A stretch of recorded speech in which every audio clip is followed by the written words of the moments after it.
What if I told you this knight went from h4 to f3, then to d4, then to f5, and then back to h4? Let me put things in perspective for you first. So 87% accuracy, not so bad, but wait until you see the game. A little bit crazy, Now, this game is the last game of the tournament, so I need to play to win. I have 3 points. There's a Grandmaster and an International Master tied already with 4 points. I got 3 points, and there's another table that whoever wins could get to 4 points.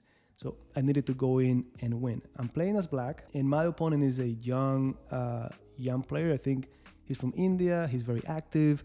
Someone told me he has I don't know how many trainers. I think he's training with a Grandmaster from Switzerland, something like that. But anyways, the point is that young, active, with coaches, that's very sharp. And the moment they posted the pairing, he disappeared. So I know he's preparing something. And everyone knows what I play as black. Everyone knows I play the Pirc Defense. So I needed something that would surprise him and throw him off his preparation, but also something that could give me a chance to play to win, right? And that's what this game was all about. Exactly, that's exactly. All right, so anyways, my opponent plays e4, and I play d6. So far, it's looking like the Pirc Defense.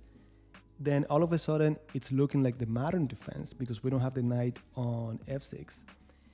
But then after h3, I decided to just play e6. I know. All I'm thinking about is get him off his preparation and let's just play chess. So after e6, my opponent just goes knight f3, I go a6.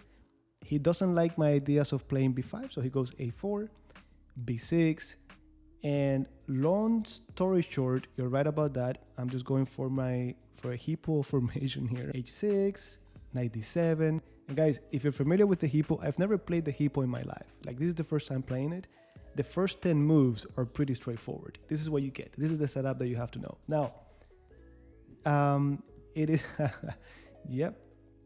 Now, this setup, I've seen it even by top grandmasters using it because of its flexibility. I saw a game where Levon Aronian, he actually lost as the white pieces against this setup. And the point is, you get to this setup, and then you try to break with c5, and it could look more like a Sicilian. You could break with f5.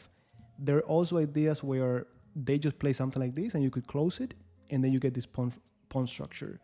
Or if they do d5, you could do e5, and then you play more like a King's Indian defense. So I'm familiar with all of these ideas, but I have never played the hippo in an actual game. Like, this was just because of what I told you. So anyways, we get to rook e1, then g5. Different idea. This one I've seen more in the Philidor defense. I think it's the black lion variation, where you do g6, knight g6, knight f6. So I'm just trying to complicate the game. So knight h2, knight g6, knight f1, and then I simply castled. That's it. I got to the middle game. Now we just play chess. I still have these ideas of c5, f5. So my opponent goes knight g3. This showed me that he's not really comfortable here. He's not in his prep, right? But anyways, after knight g3, I go knight h4. I can tell you this is not a good move, at least not the best move in this position, but I'm thinking, well, putting pressure on g2, I might follow with f5. If the pawn leaves, I could take on g2 with the bishop, then knight f3 is in the air, all of that. My opponent simply played bishop f1, just taking care of everything. They don't want to make any silly mistakes. Yeah, I know. The Philidor is interesting. It's interesting. But anyways, guys, bishop f1. Now I'm thinking I really want to play f5, but I didn't like some variations where they just take and pawn f4. I just didn't like it. So I decided to play c5. This is taking the shape of the Sicilian defense. I'm opening up my bishop, and I'm sort of shifting, or actually creating game or play on the other side of the board. So far, they are tying up their pieces here, defending against whatever I had, which is nothing, but they were reacting to it. So why not open up the queen side, and more importantly, my bishop as well. So c5 happened, they take, I take, then rook d1, and finally knight e5. Cheap trick to get to f3 with a fork and get the queen. But ultimately, I'm just improving my knight. So my opponent goes queen c1, then queen c7, my opponent plays f4, and after he plays f4, he offers a draw. So I'm thinking he's definitely not playing to win. He just doesn't want to lose. And I just told him, let me think about it. And of course, I knew that I had to play to win, right? Well, that light square bishop is a monster, but I want you guys to pay attention to this knight. This is the star of the game. What if I told you this knight went from h4 to f3, then to d4, then to f5, and then back to h4? Yeah, I know. So anyways, after f4, I had considered so many things, including knight g6, because of the pin on the knight and so on, but I ended up saying, you know what, let me take to open up the g file. I just want complications. This is like a fist fight with the lights off, just like that, just trying to get to attack that king. By now, I'm getting low on time, and my opponent has a lot of time left, so that's something else to keep in mind. So anyways, king h7, it looks like I'm just defending the pawn, but in reality, I'm just trying to get the rook on the g file. That's it. Knight h5, rook g8. I couldn't care less if you take my bishop. I just want to activate down the g file. This is the point of coincidence of my pieces, the knight, the bishop, the rooks. So my opponent just plays king h1, again, just reacting, trying to stay away from any tactics. And now bishop h8. I'm happy to keep the bishop, inviting them to take on h6, that way I can activate with a tempo. But my opponent simply says, no, let me play g3, kick you out of here, and probably play bishop g2 afterwards. So like always, every time you move a pawn in chess, weaknesses are created. And that's what happened to the f3 square, right? So I get to f3 with a tempo on the rook leaves, and my knight went from being on the edge to getting to the very nice square in the center. Yeah, there was no choice. But anyways, knight d4, then bishop g2 finally, getting on that diagonal.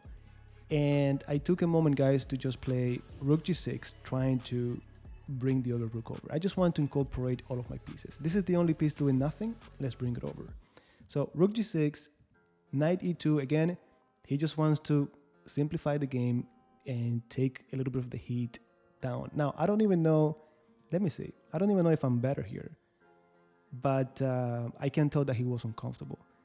Yeah, slightly better for black, but nothing significant. So here I took a moment to just play queen c6. I'm getting away from the pin.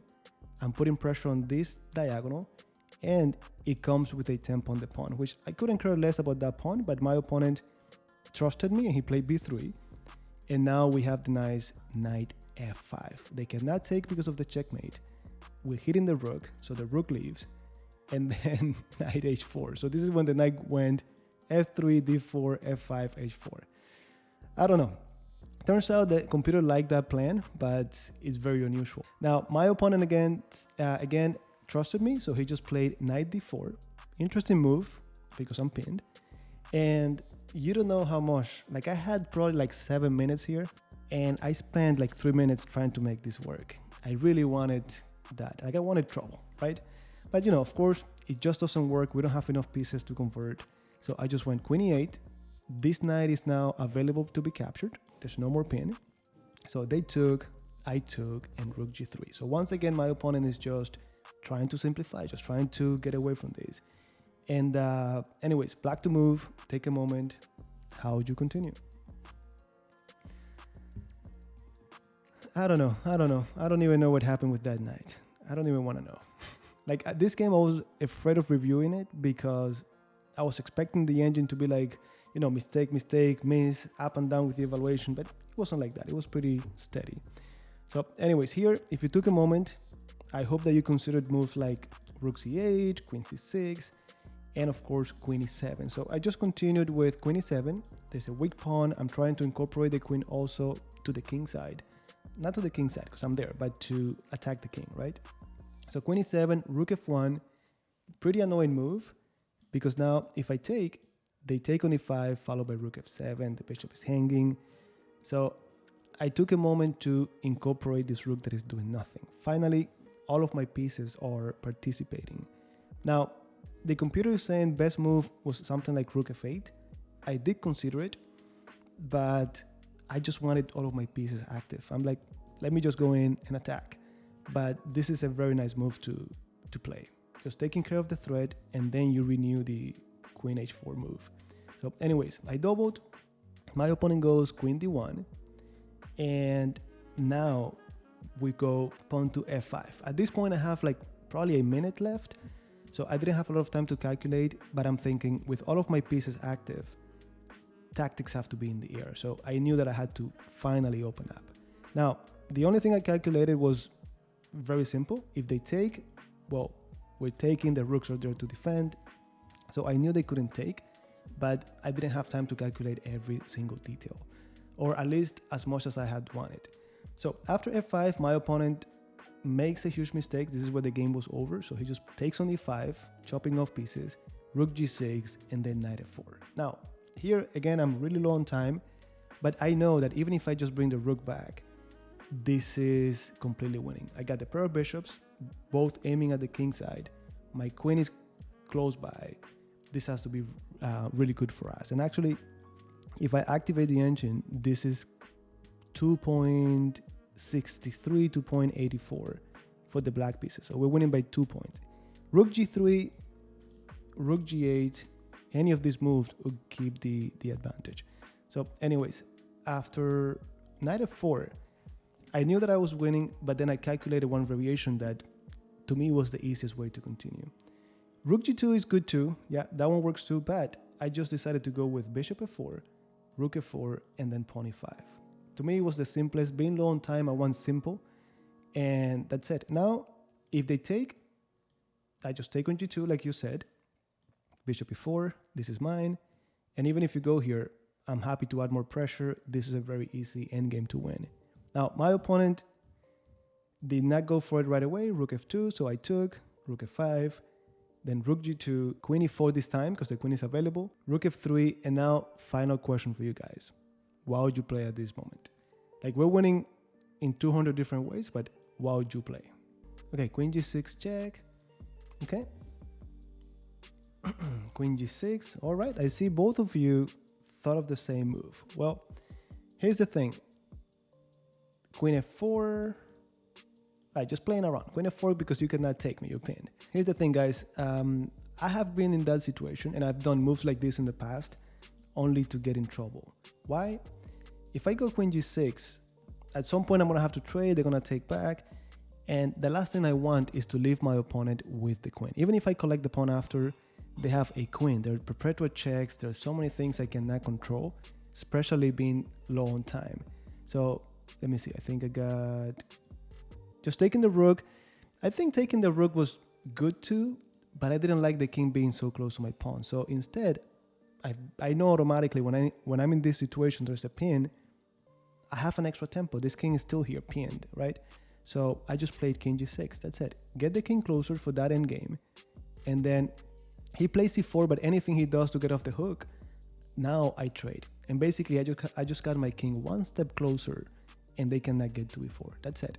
So in the game they played before, e4, we know this is completely winning now. My king is close, and it's a matter of time before I just come over and collect. So king d6, king c5 is coming, and very easy endgame. So that's it. That's it. Nothing more. Trust me, I've been here myself, guys, and I tried to get fancy and just leaving with the queen, and that queen could do so many things, so many annoying things. So just keeping it simple.